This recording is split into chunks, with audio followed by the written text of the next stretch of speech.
Hello दोस्तों, कैसे हो? आशा करता हूँ सभी अच्छे होंगे। सभी के दिन अच्छे चल रहे होंगे। तो हम आपके लिए जैसे वीडियो डेली लेके आते हैं, एक और वीडियो आपके लिए उसी क्रम में लेके आए हैं। और आज का जो वीडियो हमारा रहने वाला है, बहुत ही महत्वपूर्ण वीडियो रहने वाला है। वो आज का जो वीडियो है वो है राजस्थान के प्रमुख महल, हवेलियाँ और छतरियाँ जो हैं उनसे संबंधित जो क्वेश्चन एग्जाम में रिपीट होते हैं उनके बारे में हम जिक्र करेंगे। यहाँ पे उनका एनालिसिस करेंगे। और हम वीडियो की शुरुआत करते हैं उससे पहले आपसे निवेदन है, विनती है कि आप चैनल को सब्सक्राइब जरूर कर लें और शेयर जरूर करें। शेयर करना ना भूलें। अपने व्हाट्सएप वगैरह पर स्टेटस जरूर लगाएं ताकि ज़्यादा से ज़्यादा ये शेयर हो और आपको और आपके दोस्तों को इसका फ़ायदा मिल सके। चलो शुरुआत करते हैं। सभी तैयार हो? हाँ, तो शुरुआत करते हैं। आज का हमारा पहला क्वेश्चन क्या है भाई? पहला क्वेश्चन है कि हवा महल का निर्माण किसने करवाया था? हवा महल जयपुर में है ना, हवा महल। हाँ, तो उसका निर्माण किसने करवाया था? राजा भगवान दास ने, राजा मान सिंह ने, सवाई प्रताप सिंह ने और महाराजा सवाई जय सिंह ने। तो बताओ भाई किसने करवाया था? तो इसका जो हमारा उत्तर है वो है प्रताप सिंह। सवाई प्रताप सिंह ने इसका निर्माण करवाया था। हवा महल का निर्माण प्रताप सिंह ने कब करवाया था? 1799 में करवाया था भाई। और ये जो हवा महल है ये 5 मंजिला है। कितने मंजिला है? 5 मंजिला। और इसका जो इमारत का निर्माण करने वाले जो प्रमुख कारीगर थे उनका नाम था लालचंद। क्या नाम था भाई? लालचंद नाम था। ठीक है ना? और हवा महल में जो 5 मंजिल हैं उन मंजिलों के नाम बताएं। तो नाम क्या है? शरद मंदिर पहली मंजिल, शरद मंदिर। दूसरी रतन मंदिर, तीसरी विचित्र मंदिर, चौथी प्रकाश मंदिर और 5वीं है हवा मंदिर। ठीक है, ये 5 मंजिल है। प्रथम जो मंजिल है जिसमें हम बात करें शरद मंदिर है, उसमें जो प्रताप सिंह थे उनका निजी कक्ष था, वो रहते थे इसमें। ठीक है। और इसकी बात की जाए तो ये जो हवा महल है बिना नींव के समतल जमीन पर बना हुआ है। बालू पत्थर और चूने से इसका निर्माण किया गया है। इस हवा महल में छोटी बड़ी कुल 953 खिड़कियां हैं। कितनी खिड़कियां हैं भाई? 953 खिड़कियां। और मुख्य खिड़कियों की संख्या की बात की जाए तो वो है 365। कितनी है? 365। ये भगवान कृष्ण के मुकुट के समान दिखाई देता है जो हवा महल है वो। ठीक है ना? तो हवा महल का निर्माण प्रताप सिंह ने करवाया था। ठीक है, चलो अगले क्वेश्चन की तरफ। अगला हमारा जो क्वेश्चन रहने वाला है वो क्वेश्चन है कि विश्व का सबसे बड़ा चांदी का पात्र कहाँ रखा हुआ है? भाई बताना है, चांदी का पात्र कहाँ है? बताओ। देखे, सिटी पैलेस जयपुर में है या खेतड़ी झुंझुनू में, हर्ष की पहाड़ी सीकर या लेक पैलेस उदयपुर? तो ये हमारा उत्तर रहने वाला है उत्तर नंबर 1, सिटी पैलेस जयपुर में। सिटी पैलेस को चंद्र महल भी कहते हैं। ठीक है ना? ध्यान रखना, चंद्र महल भी कहते हैं। चंद्र महल के अलावा इसे सिर है ड्योडी, सिर है ड्योडी के नाम से भी जाना जाता है। ठीक है, ये थोड़ा ध्यान रखना।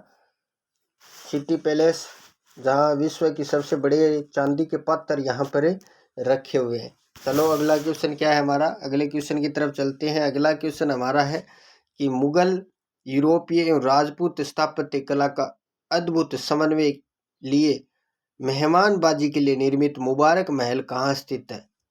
टोंक में है, जयपुर में है, लावा में है या झालावाड़ में है? तो ये भी जयपुर में ही है। कहाँ पे है? जयपुर में। सिटी पैलेस में स्थित है मुबारक महल। और इसका निर्माण किसने करवाया था? इसका निर्माण करवाया था सवाई माधो सिंह ने। किसने करवाया था? सवाई माधो सिंह ने इसका निर्माण है वो करवाया था। कब करवाया था? 1880 से 1922 ईस्वी के बीच अतिथि आते थे, उनके ठहरने के लिए इसका निर्माण करवाया गया था। एक अगर हम बात करें, मुबारक महल है वो टोंक में भी है। कहाँ पे है? टोंक में, जो कि ऊंट की कुर्बानी के लिए प्रसिद्ध है। टोंक में जो मुबारक महल है वो ऊंट की कुर्बानी के लिए प्रसिद्ध है। यहाँ पर ईद उल जुहा यानी बकरा ईद के दिन ऊँट की कुर्बानी दी जाती है। ये लगभग ये जो प्रथा है, ये परंपरा है, पिछले 136 वर्षों से चली आ रही है। ठीक है, चलो अगले क्वेश्चन की तरफ।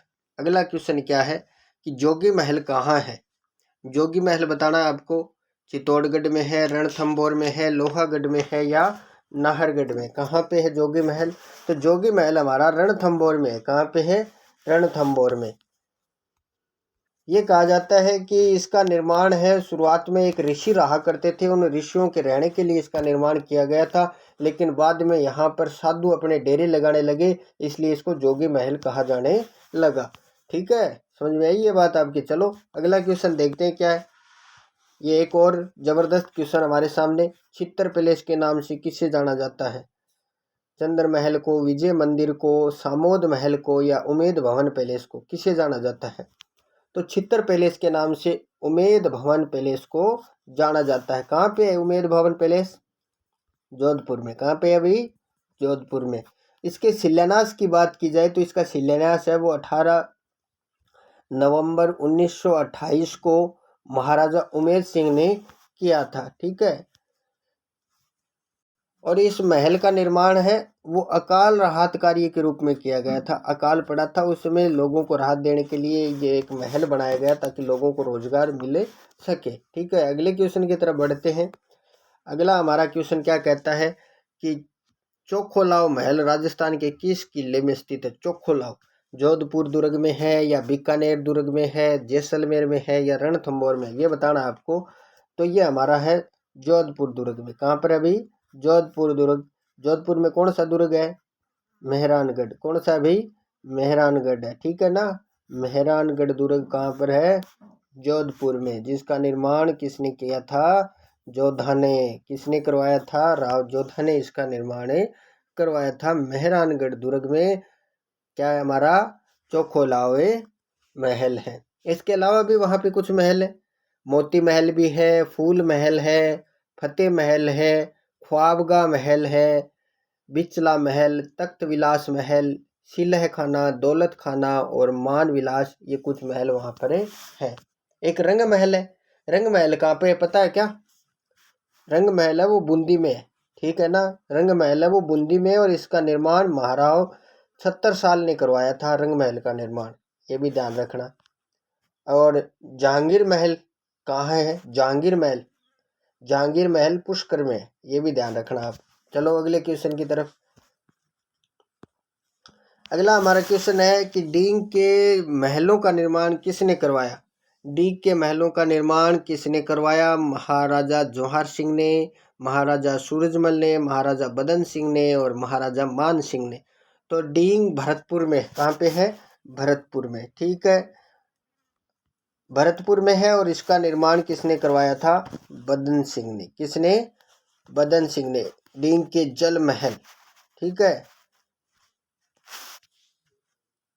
डींग के महलों का निर्माण तो किसने करवाया था? डींग के, सीधे आपको पूछे कि भरतपुर में स्थित डींग के महलों का निर्माण बदन सिंह ने करवाया था। किसने करवाया था? बदन सिंह ने। और आपको ये पूछ ले कि डींग में जो जल महल है, कौन से महल? जल महल। जल महलों का निर्माण किसने करवाया था? तो जल महलों का निर्माण सूरजमल ने करवाया था। किसने करवाया था? सूरजमल ने। थोड़ा इसमें कंफ्यूज मत हो जाना कि डींग के महलों का निर्माण किसने करवाया? बदन सिंह ने। और जल महलों का निर्माण किसने करवाया? सूरजमल ने। चलो अगले क्वेश्चन की तरफ चलते हैं। एक आपको ये थोड़ा सा बता देता हूँ कि राजस्थान का ताजमहल किसे कहते हैं, ये भी थोड़ा ध्यान रखना। तो ये कहा जाता है, मारवाड़ का ताजमहल भी कहा जाता है इसे। ये है जसवंतड़ा। किसे कहते हैं? जसवंतड़ा, जो कि कहाँ पर है? जोधपुर में। और राजस्थान का दूसरा ताजमहल कहाँ पर है?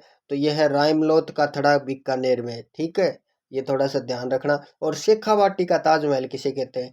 तो खेतड़ी के जो महल हैं उन्हें शेखावाटी का ताजमहल या हवा महल कहा जाता है, खेतड़ी झुंझुनू में।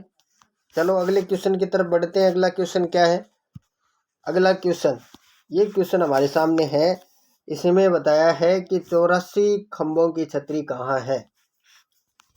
ये बताना है आपको, 84 खंभों की छतरी कहाँ पर है? कोटा में, झालावाड़ में, जयपुर में, बूंदी में। 84 खंभों की छतरी की बात की जाए तो 84 खंभों की छतरी है वो है बूंदी में। कहाँ पे है भाई? बूंदी में है 84 खंभों की छतरी। चलो अगले क्वेश्चन की तरफ। अगला क्वेश्चन क्या है हमारा? अगला क्वेश्चन है कि मुंशी महारानी की छतरी कहाँ है? मुंशी महारानी की छतरी अलवर में है, धौलपुर में है, जोधपुर में है या प्रतापगढ़ में है? तो मुंशी महारानी की बात की जाए तो मुंशी महारानी की जो छतरी है वो अलवर में। कहाँ पर है? अलवर में। और ये 80 खंभों की छतरी है। कितने खंभों की छतरी है? 80। और इसका निर्माण कब करवाया गया था? इसको निर्माण की बात की जाए तो इसका निर्माण 1815 ईस्वी में विनय सिंह ने करवाया था। इसका निर्माण किसने करवाया था? विनय सिंह ने करवाया था। और ये 2 मंजिला है। कितने मंजिला है भाई? 2 मंजिला। और इस छतरी पर जो ऊपरी मंजिल है उस मंजिल पर रामायण और महाभारत के भित्ति चित्र खुदे हुए हैं। रामायण व महाभारत के भित्ति चित्र बने हुए हैं। तो मुंशी महारानी की छतरी कहाँ पर है? अलवर में। और इस की बात की जाए तो 1815 में इसका निर्माण विनय सिंह ने करवाया। 80 खंभों की ये छतरी है। अगले क्वेश्चन की तरफ चलते हैं। अगला हमारा जो क्वेश्चन है वो क्या है कि जोधपुर में प्राचीन राजाओं की छतरियां एवं उद्यान के लिए प्रसिद्ध स्थान कौन सा है? मंडोर, जसवंतड़ा, ओसियां या लूणी? तो इसका हमारा उत्तर है मंडोर। कौन सा है? मंडोर। जोधपुर के मंडोर में एक सुंदर उद्यान बना है जिसे अजीत पोल, देवताओं की साल या वीरों का दालान, मंदिर, बावड़ी, जनाना महल, एक थंबा महल, नहर, झील, जोधपुर के विभिन्न महाराजाओं के स्मारक भी यहाँ पर बने हुए हैं। और उद्यान में बनी कलात्मक इमारतों का निर्माण जोधपुर के महाराजा अजीत सिंह और उनके पुत्र अभय सिंह के शासनकाल में हुआ। 1714 से 1749 के बीच। कब? 1714 से 1749 के बीच हुआ था। और ये जो छतरियाँ पूछी हैं जोधपुर के प्राचीन राजाओं की छतरियाँ कहाँ पर है, तो ये आपको बताना है मंडोर। क्या बताना है भाई? मंडोर। चलो अगला क्वेश्चन। निम्न में से किसे मारवाड़ का ताजमहल कहते हैं? तो मारवाड़ का ताजमहल कहते हैं जसवंतड़ा को। किसे कहते हैं? जसवंतड़ा, जो कि कहाँ पर है? जोधपुर में। और इसके निर्माण की बात की जाए तो इसका निर्माण सरदार सिंह ने करवाया था। किसने करवाया था? सरदार सिंह ने। किसकी स्मृति में? जसवंत सिंह की। वहाँ के जो राजा थे जसवंत सिंह द्वितीय, इनकी स्मृति में सरदार सिंह ने 1906 में क्या करवाया था? इसका निर्माण करवाया था। अगला क्वेश्चन है। अगले क्वेश्चन की तरफ चलते हैं। और हमारा अगला जो क्वेश्चन है वो क्या कहता है कि दुर्गादास राठौड़ की छतरी किस राज्य में स्थित है? दुर्गादास राठौड़ ये छतरी, इनकी बात की जाए तो राजस्थान में है, उत्तर प्रदेश में, मध्य प्रदेश में, गुजरात में। तो इनकी छतरी है वो मध्य प्रदेश में। कहाँ पर है? मध्य प्रदेश में।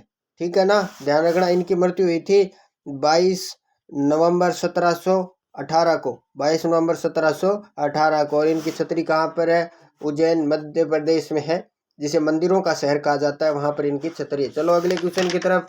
अगला हमारा क्वेश्चन क्या कहता है? अगला क्वेश्चन है कि पृथ्वीराज की 12 खंभों की छतरी निम्नलिखित में से किस किले में है? यह बताना है आपको। ठीक है, पृथ्वीराज की छतरी है वो कितने खंभों की बताइए? इसने 12 खंभों की। तो कौन से किले में है ये बताना है। मेहरानगढ़ में है, गोगुंदा में है, चित्तौड़गढ़ में है या कुंभलगढ़ में? तो इसका बात की जाए तो यह कौन से किले में? कुंभलगढ़। 12 खंभों की छतरी है। छतरियों की अगर बात की जाए तो हम बात करते हैं, जैसे 8 खंभों की छतरी आपको पूछ ले। 8 खंभों की छतरी है वो किसकी है? महाराणा प्रताप की है। भैया 8 खंभों की छतरी है वो किसकी है? महाराणा प्रताप की। और महाराणा प्रताप की जो छतरी है वो कहाँ पर है? बारडोली में। बारडोली में है, बारडोली, जो कि उदयपुर में है। 12 खंभों की छतरी पृथ्वीराज की है, जो कि कहाँ पर है? कुंभलगढ़, राजसमंद में पृथ्वीराज की छतरी है। और 32 खंभों की छतरी की बात की जाए तो 32 खंभों की छतरी है वो जोध सिंह की है। किसके? जोध सिंह। कहाँ पर है ये भीलवाड़ा में है ये छतरी। और 32 खंभों की एक दूसरी छतरी है वो जगन्नाथ कछावा की है, वो भी भीलवाड़ा में है। एक 32 खंभों की छतरी है वो जय सिंह की है, सवाई माधोपुर में। 80 खंभों की छतरी की बात की जाए तो 80 खंभों की जो छतरी है वो मुंशी महारानी की छतरी है। किसकी है? मुंशी महारानी। और ये कहाँ पर है? ये अलवर में है भाई। कहाँ पर है? अलवर में। और 84 खंभों की छतरी की बात की जाए तो ये भगवान शिव को समर्पित है, भगवान शिव को समर्पित है। और ये छतरी है वो कहाँ पर है? बूंदी में है। तो ये कुछ छतरियाँ थी जिनके क्वेश्चन पूछे जाते हैं, तो ध्यान रखना। महाराणा प्रताप की छतरी है वो कितने खंभों की है? 8 खंभों की। चलो अगले क्वेश्चन की तरफ। अगला क्वेश्चन हमारा क्या कहता है कि पटुओं की हवेली कहाँ है? पटुओं की हवेली पूछी है इसने, उदयपुर में है, जैसलमेर में, जोधपुर में या झुंझुनू में? तो पटुओं की हवेली जैसलमेर में है भाई। पटुओं की हवेली, ये क्वेश्चन कई बार रिपीट होता है। पटुओं की हवेली कहाँ पर है? जैसलमेर में। 18वीं सदी में इसका निर्माण किया था। जो इसका निर्माण करवाने वाले व्यक्ति थे उनका नाम था गुमान चंद। क्या नाम था? गुमान चंद। ठीक है, गुमान चंद। गुमान चंद के पुत्र थे, उन्होंने, गुमान चंद है उनके पुत्र हैं, उन्होंने मिलकर इसका निर्माण करवाया, यानी गुमान चंद और उनके पुत्रों ने इसका निर्माण करवाया। लगभग 50 वर्ष लगे इसको बनाने में। और ये पट्टों की हवेली कहाँ पर है? जैसलमेर में। यहाँ पर अगर हम बात करें कुछ और अन्य हवेलियों की, तो यहाँ पर नथमल जी की हवेली है। नथमल, कौन सी? नथमल, नथमल की हवेली। यहाँ पर सालिम सिंह की हवेली भी है, सालिम सिंह, ठीक है, सालिम सिंह की हवेली है, नथमल की हवेली है। अगला क्वेश्चन देखते हैं क्या कहता है अगला क्वेश्चन हमारा। अगला क्वेश्चन है कि बछावतों, रामपुरिया, गुलेच्छा, सेठिया की हवेलियां राजस्थान में कहाँ पर है? कौन कौन से जिले में बताना है? जैसलमेर में, सीकर में, जोधपुर में, बीकानेर में। तो इसका उत्तर हमारा रहने वाला है बीकानेर में। कहाँ पर है? बीकानेर में। अगला क्वेश्चन देखो, अगला क्या क्वेश्चन है? अगला क्वेश्चन है कि राजस्थान में दानचंद्र चोपड़ा की हवेली कहाँ पर है? दानचंद्र चोपड़ा की हवेली बतानी है आपको। तो ये खेतड़ी में है, किशनगढ़ में है, बीकानेर में है, या सुजानगढ़ में है? तो ये उत्तर है हमारा सुजानगढ़। सुजानगढ़ कहाँ पर है भाई? चूरू जिले में है। चूरू जिले के सुजानगढ़ में है दानचंद्र चोपड़ा की हवेली। और चूरू की अन्य हवेलियों की बात की जाए तो इसमें गोयनका की भी हवेली आती है। कौन सी? गोयनका की हवेली। एक आती है इसमें सुराणा की हवेली। सुराणा की हवेली चूरू में है, सुराणा की हवेली। सुराणा की हवेली की बात की जाए तो इसमें लगभग 1100 दरवाजे और खिड़कियां हैं। कितने हैं? 1100। ठीक है, अगला क्वेश्चन देखो। अगला हमारा क्वेश्चन क्या है कि भित्ति चित्रण की दृष्टि से कहाँ की हवेलियां प्रसिद्ध हैं? यानी दीवारों पर जो चित्र होते हैं उन चित्रों के लिए कहाँ की हवेली प्रसिद्ध है? शेखावाटी की, जैसलमेर की, उदयपुर की, या बीकानेर की? तो भित्ति चित्रों की अगर बात की जाए तो भित्ति चित्रों के लिए शेखावाटी की हवेलियां हैं वो प्रसिद्ध है। कहाँ की भाई? शेखावाटी की। और अगले क्वेश्चन की तरफ चलते हैं। अगला क्वेश्चन क्या कहता है कि राजस्थान में प्रसिद्ध सोने चांदी की हवेली कहाँ स्थित है? यानी जिसमें सोने चांदी का कार्य किया गया है, ऐसी हवेली कहाँ पर है? लक्ष्मणगढ़ सीकर में है, पोखरण जैसलमेर में, बिसाऊ झुंझुनू में, मैनसर झुंझुनू में। कहाँ पे है? तो बताओ। ये है भाई मैनसर झुंझुनू में। सोने चांदी की हवेली के नाम से अगर आपको पूछा जाए तो ये कहाँ पर है? झुंझुनू में, मैनसर झुंझुनू में। ठीक है, एक डालमिया की हवेली। डालमिया की हवेली कहाँ पर है? डालमिया की हवेली चिड़ावा में। कहाँ पे है? चिड़ावा में। केसर देव की हवेली कहाँ पे है? ये है मुकुंदगढ़ में, मुकुंदगढ़ में। ठीक है, तो ये कुछ हवेलियाँ थी जो आपको बताई हैं, हवेलियाँ हैं। इसके अलावा कुछ छतरियाँ हैं वो भी हमने पढ़ी हैं। तो ये हमारा आज का वीडियो समाप्त होता है। वीडियो कैसा लगा कमेंट करके ज़रूर बताएं। Okay, bye, tata. फिर मिलते हैं एक और नए वीडियो के साथ।